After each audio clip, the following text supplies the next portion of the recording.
তো এই হচ্ছে আজকে আমাদের রাতের খাবার, আন্ডা কারি, ডিম টোস্ট। আর সবার পেটটা মোটামুটি ভরা রয়েছে। কেউ বললো যে, সবাই বলছে যে রাতে রুটি খাবে না, রোজ রোজ রুটি না ভালোও লাগে না। সোনা মাকে আগে দিয়ে দিয়েছি, ওর দেরি হয় দেখো, ওই দেখো ওটা চাপাতে সময় লাগে, বুঝতে পারছো না? এটা হচ্ছে তোর।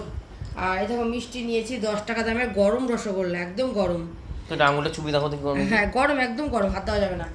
আর তখন তোমার দাদা ভাই এই মাত্রই মিষ্টিটা নিয়ে আসলো, রসগোল্লাটা নিয়ে আসলো, গরম গরম 10 টাকা সাইজের রসগোল্লা। সাইজগুলো দেখো, 10 টাকা যায়। আরে খুদে কি করছে এখানে? আর এখানে যা আছে, আমরা তোমার দাদা ভাই রয়েছে, আমরা দুজনা খাবো এইটা, আর হচ্ছে ছেলে খাবে ওটা, আর মিষ্টি খাবে একটা করে, ব্যাস।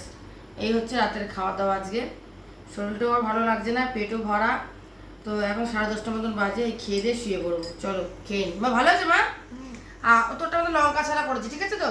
আমাদেরটা দেখো ভরে ভরে লঙ্কা দিয়েছি। চলো এবার খেয়ে নি।